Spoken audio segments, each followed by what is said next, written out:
নমস্কার, আমি অর্পিতা। নমস্কার, আমি ইন্দ্রাণী। শুরু করছি বিয়ন্ড পলিটিক্স, যুক্তি, তর্ক আর গপ্প। মমতা বন্দ্যোপাধ্যায় বললেন টাস্ক ফোর্স তৈরি হলো, সবই তো হলো, কিন্তু জিনিসের দাম তো কমছে না।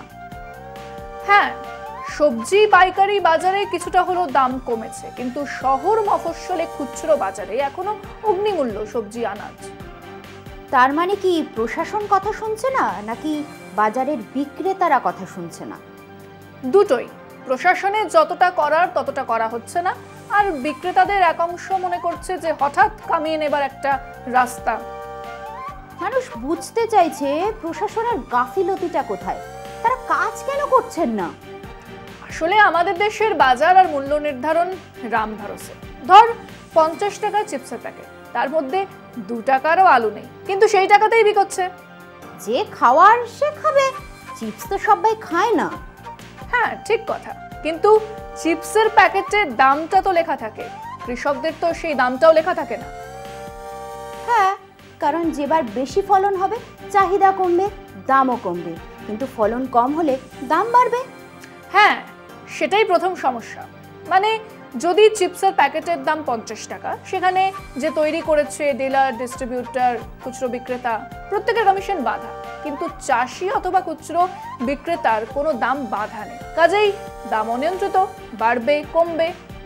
কিন্তু সরকারি কর্মীরা এই দাম নিয়ন্ত্রণ করছে না কেন? কারণ সেটার জন্য একটা পুরো দস্তুর কাঠামো চাই, যেটা নেই। কিছু লোককে দিয়ে কাজ করানো হয় এবং তাদের এই বিষয়ে কোনো জ্ঞান নেই, এবং সেই সব লোককে দিয়ে কাজ করানো হয় তখন যখন চারদিক থেকে হই হই রব ওঠে। তার মানে তুমি বলতে চাইছো দাম নিয়ন্ত্রণের এক স্থায়ী কাঠামো আর কৃষি পণ্যের এক নিশ্চিত দাম ছাড়া এই নিয়ন্ত্রণ অসম্ভব। হবে, কিছুটা হবে, আবার কিছুদিন পর ওই অস্বাভাবিকভাবেই দাম বাড়বে, একই ছবি। হ্যাঁ, সেটাই হয়ে চলেছে, কারণ মমতা বন্দ্যোপাধ্যায়ের নির্দেশের পরেও খুচরো বাজারের দাম কিন্তু এখনো কমেনি। আমাদের প্রতিবেদন আপনাদের জন্য। মধ্যবিত্তের হেঁসেলে আগুন, চলছে টাস্ক ফোর্সের নজরদারি। শহর কলকাতায় একাধিক মার্কেট পরিদর্শনে টাস্ক ফোর্সের আধিকারিকেরা। সোমবার নিউ মার্কেট ঘুরে দেখলেন টাস্ক ফোর্সের আধিকারিক, সঙ্গে নিউ মার্কেট থানার পুলিশ। নিউ মার্কেটের সবজির দাম: শসা 50 টাকা প্রতি কেজি, লঙ্কা 80 টাকা প্রতি কেজি, চন্দ্রমুখী আলু 40 টাকা প্রতি কেজি, জ্যোতি আলু 35 টাকা প্রতি কেজি, টমেটো 60 টাকা প্রতি কেজি, রসুন 160 টাকা প্রতি কেজি, আদা 130 টাকা প্রতি কেজি, ঢেঁড়স 80 টাকা প্রতি কেজি, পটল 35 টাকা প্রতি কেজি, ঝিঙে 65 টাকা প্রতি কেজি, ক্যাপসিকাম 100 টাকা প্রতি কেজি, গাজর 60 টাকা প্রতি কেজি, বিট 60 টাকা প্রতি কেজি। বহরমপুর বাজারে সবজির দামে ছেঁকা। টাস্ক ফোর্সের নজরদারি মুর্শিদাবাদের শহরতলির বাজারগুলিতে। বহরমপুর মহকুমা শাসকের নেতৃত্বে টাস্ক ফোর্সের হানা দেয় বহরমপুরের নতুন বাজার, স্বর্ণময়ী বাজার, কান্দি বাসস্ট্যান্ড বাজারে। মুর্শিদাবাদের বাজারে সবজির দাম: জ্যোতি আলু 35 টাকা প্রতি কেজি, পেঁয়াজ 50 টাকা প্রতি কেজি, রসুন 280 টাকা প্রতি কেজি, বেগুন 60 টাকা প্রতি কেজি, ঝিঙে 65 টাকা প্রতি কেজি, করলা 75 টাকা প্রতি কেজি, টমেটো 80 থেকে 100 টাকা প্রতি কেজি, পটল 35 টাকা প্রতি কেজি, কাঁকরোল 100 টাকা প্রতি কেজি। খোলা বাজারে অগ্নিমূল্য আলুর দাম। বাজার মূল্যের থেকে কম দামে ক্রেতাদের আলু পেতে পশ্চিমবঙ্গ কৃষি বিপণন দপ্তরের উদ্যোগে চন্দ্রকোনা রেগুলেটেড বাজারে চালু হলো ন্যায্য মূল্যে আলু বিক্রয় কেন্দ্র। কেজি প্রতি 28 টাকা দামে এই আলু মিলছে। আলু বিক্রয় কেন্দ্রে উপস্থিত ছিলেন চন্দ্রকোনা 2 নম্বর ব্লক কৃষি আধিকারিক এস মাসন্ত সহ পশ্চিম মেদিনীপুর জেলা রেগুলেটেড মার্কেট কমিটির আধিকারিক ও কর্মীরাও। দাম নিয়ন্ত্রণের লক্ষ্যে জলপাইগুড়ি দিনবাজারে সরেজমিনে পরিদর্শনে জলপাইগুড়ি জেলা শাসক শামা পারভেন, সঙ্গে ছিলেন কৃষি বিপণন দপ্তরের আধিকারিক ও পুলিশ কর্মীরা। আলু, পেঁয়াজ, সবজির দাম নিয়ে পাইকারি ও খুচরো দামের ফারাকে ক্ষোভ প্রকাশ করেন জেলা শাসক। জেলা শাসক জানান, আলু পেঁয়াজের দাম আগের থেকে কমেছে। দাম নিয়ন্ত্রণের জন্য সোমবার থেকে সুফল বাংলা স্টল চালু। জেলা জুড়ে একাধিক গাড়ি থাকবে।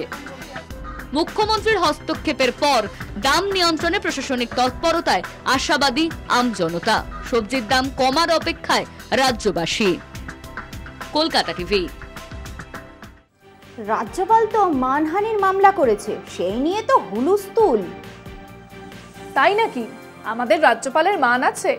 আমার তো মনে হয়েছিল রাজ্যপালের মতো একটা পদে থাকাকালীন এত বাজে একটা অভিযোগ আসার পরে সেটার আগে বিচার হওয়া উচিত। না, তাই বলে রাজভবনে মহিলারা যেতে চাইছে না এটা বলা কি ঠিক? রাতের বেলায় একা একা বেলগাছের তলায় তুই যাবি? পাগল নাকি? রাতের বেলায় তো তেনারা আসেন বলে শুনেছি, কিন্তু এর সঙ্গে রাজ্যপালের কি সম্পর্ক গো? তার মানে তুই শুনেছিস তোকে কেউ বলেছে যে রাতের বেলায় একা একা বেলগাছের তলায় গেলে ভূতে ধরে, তাই তো? আরে আমার ঠাকুমা বারবার করে বলতো, কে এক মনাবেশে গিয়েছিল, ব্যাস পাগল হয়ে গেছে। হ্যাঁ, এরকম হয়। ভয় বা বিপদের কথা শুনলে মানুষ যেতে চায় না সেখানে। আর চায় নাই তো, কিন্তু রাজ্যপালের সাথে এটার কি সম্পর্ক? ওখানে কি বেল গাছ আছে নাকি? একজন মহিলা অভিযোগ করেছেন যে রাজভবনে রাজ্যপাল তার শ্লীলতাহানি করেছে। সত্যিই কি মিথ্যে তা জানি না, কিন্তু মহিলারা সেখানে যেতে যদি ভয় পান তাদেরকে দোষ দেব কেন? তাই বলে রাজ্যপাল রাজভবনে মহিলারা যেতে ভয় পাচ্ছে? হ্যাঁ, রাজ্যপালের বিরুদ্ধে শ্লীলতাহানির অভিযোগ, আরেকজন মহিলা ভয় পেতেই পারেন, সেটা মুখ্যমন্ত্রী বলেছেন। কিন্তু সত্যি কি শ্লীলতাহানি হয়েছিল সেটা তো দেখতে হবে। তুই কি বেলগাছের তলায় গিয়ে দেখেছিলি সেখানে ভূত আছে কিনা? আরে মানুষ তো কিছু কথা বিশ্বাস করে, আর এক্ষেত্রে একজন মহিলাই শ্লীলতাহানির অভিযোগ করছেন। ভূতের ভয় আর রাজ্যপালের ভয় কি এক হলো নাকি? আরো বেশি। ভূত আছে কিনা আমাদের জানা নেই, কিন্তু রাজ্যপাল আছেন, যে মেয়েটি তার বিরুদ্ধে অভিযোগ করেছেন তিনিও আছেন। এই মামলা নিয়ে কি চলছে জেনে নিন। মানুষ সিলেক্ট করেছে, ওনার কি অধিকার আছে তাদের ওত দিতে না দেওয়ার? উনি স্পিকারকে অথরাইজ করবেন, ডেপুটি স্পিকারকে অথরাইজ করবেন, না হলে নিজে অ্যাসেম্বলিতে যাবেন। ওনার রাজভবনে কেন সবাই যাবে? রাজভবনে যা কীর্তি কেলেঙ্কারি চলছে তাতে মেয়েরা যেতে ভয় পাচ্ছে, আমাকে কমপ্লেন করেছে। বিধায়কদের শপথ জট নিয়ে রাজভবন নবান্ন সংঘাত চরমে ওঠে মুখ্যমন্ত্রীর বক্তব্যের পর। রাজ্যপালের বিরুদ্ধে শ্লীলতাহানির অভিযোগ, সেই প্রসঙ্গ টেনে মুখ্যমন্ত্রীর বক্তব্য ছিল মহিলারা রাজভবনে যেতে ভয় পাচ্ছেন। এই বক্তব্যের পরই মুখ্যমন্ত্রীর বিরুদ্ধে মানহানির মামলা করেন রাজ্যপাল সিভি আনন্দ বোস। সোমবার সেই মামলার শুনানি হয় বিচারপতি কৃষ্ণা রাওয়ের বেঞ্চে। রাজ্যপালের মানহানির মামলায় রায়দান স্থগিত। হাইকোর্টে মুখ্যমন্ত্রী বনাম রাজ্যপাল মামলার শুনানি শেষ। রাজ্যপালের মানহানির মামলায় রায়দান স্থগিত। মামলায় রাজ্যপালের আবেদন ছিল মামলার সঙ্গে যুক্ত ব্যক্তিরা রাজ্যপাল নিয়ে কোনো মন্তব্য করতে পারবে না। মামলার নিষ্পত্তি না হওয়া পর্যন্ত স্থগিতাদেশ বজায় থাকুক। মামলায় রাজ্যপালের আইনজীবী ধীরাজ দ্বিবেদীর সওয়াল, দুই প্রার্থীর শপথের কথা চিঠিতে জানানো হয়। প্রার্থীরা জানান তারা বিধানসভায় শপথ নিতে চান, কিন্তু চিঠিতে তারা ভয় পাচ্ছে বা অন্য কিছু তার উল্লেখ নেই। শাসক দলের তরফে বলা হয় মহিলারা ভয় পাচ্ছে রাজভবন যেতে। তৃণমূলের মুখপাত্র সময় বেঁধে দেন, সময় শপথ না করালে তাজ প্যালেস হোটেলের অধ্যায় সামনে আসবে। কারো সম্মানে আঘাত করা ঠিক না, আপাতত এমন মন্তব্য বন্ধ রাখার আবেদন জানাচ্ছি।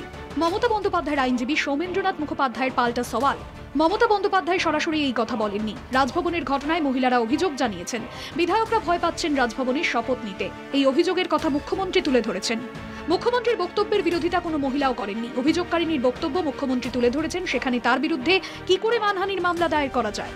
বিধায়ক সায়ন্তিকা বন্দ্যোপাধ্যায় এবং রিয়াত হোসেনের বিরুদ্ধেও মানহানির মামলা করা হয়।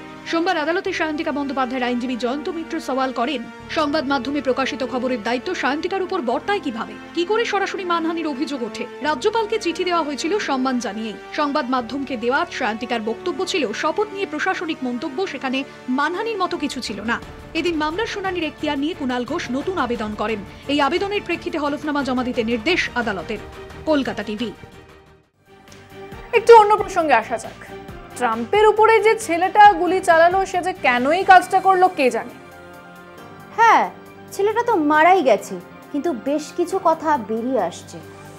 ছেলেটা নাকি তার বাবার কেনা বন্দুকটা ব্যবহার করেছিল। সে তো করেইছে, কিন্তু মজা হলো সাধারণ নাগরিক যাতে আর্মস রাখতে পারে, কিনতে পারে, তার সপক্ষে সরব হয়েছিলেন ডোনাল্ড ট্রাম্প। হ্যাঁ, আমেরিকার লোকেরা খুব সহজেই আর্মস কিনতে পারে। হ্যাঁ, আর্মস থাকলে ব্যবহার তো হবেই। আমেরিকায় প্রায়শই স্কুলে, কলেজে, হাসপাতালে বিভিন্ন জায়গায় গুলি চালানোর খবর আসে।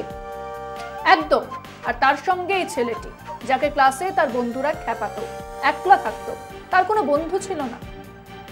তার মানে তুমি বলছো একাধারে সবার হাতে আর্মস আছে, আর একাকিত্ব, ডিপ্রেশন এর জন্য এই ঘটনা ঘটেছে?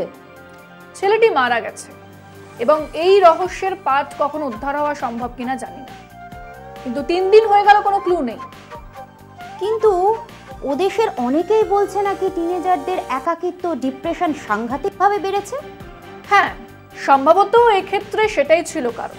শুধু এই ঘটনাটাকে বাদ দিলে সারা পৃথিবী জুড়েই কিন্তু একাকিত্ব বাড়ছে, আর এই একাকিত্ব এরকম বহু ঘটনার জন্ম দেবে। এফবিআই জানিয়েছে বন্দুকবাজের নাম টমাস ম্যাথিউ ক্রুক, বয়স 20 বছর। অর্থাৎ হিসেব মতো চলতি বছরের আগামী 5ই নভেম্বরের নির্বাচনটি হতো ভোটার হিসেবে তার প্রথম নির্বাচন। পুলিশ এবং রক্ষীদের গুলিতে ঘটনাস্থলেই নিহত হয়েছেন ক্রুক। তবে তাঁর ছোড়া গুলিতে এক ট্রাম্প সমর্থকের মৃত্যু হয়েছে, 2 জন গুরুতর আহত। পিটসবার্গ ট্রিবিউন রিভিউ অনুযায়ী Crook Bethel Park High School থেকে 2022 সালে গ্র্যাজুয়েট হন। বরাবরই ভালো ছাত্র ছিলেন Crook. National Math and Science ইনিশিয়েটিভের পক্ষ থেকে সাম্মানিক $500 স্টার অ্যাওয়ার্ডও পেয়েছিলেন। নিউ ইয়র্ক টাইমস দ্বারা প্রকাশিত 2022 সালের একটি ভিডিওতে দেখা যাচ্ছে হাই স্কুলের সমাবর্তন অনুষ্ঠানে অনেকের হাততালির মাঝে কর্তৃপক্ষের হাত থেকে শংসাপত্র গ্রহণ করছেন ক্রুক। পরনে কালো গাউন, হাসি মুখে ছবিও তুলছেন অন্যদের সঙ্গে। ক্রুক পেনসিলভেনিয়ার বেথেল পার্কের বাসিন্দা। ট্রাম্পের মঞ্চ যেখানে ছিল তার থেকে মাত্র 130 গজ দূরের উঁচু একটি ছাদ থেকে ট্রাম্পকে লক্ষ্য করে একাধিক গুলি ছুড়েছিলেন তিনি। যাঁরা ছেলেটিকে চিনতেন তাঁদের বক্তব্য, কিছুদিন ধরেই ছেলেটি একেবারে একলাই থাকত। এর আগে তার স্কুলের বন্ধুদের কাছে সে হয়ে উঠেছিল ঠাট্টার পাত্র। মনোবিদরা বলছেন অসম্ভব এক বিমর্ষতা তাকে ঘিরেছিল। জন্ম হয়েছিল ডিপ্রেশনের। সম্ভবত সেই চাপেরই ফল এই ঘটনা।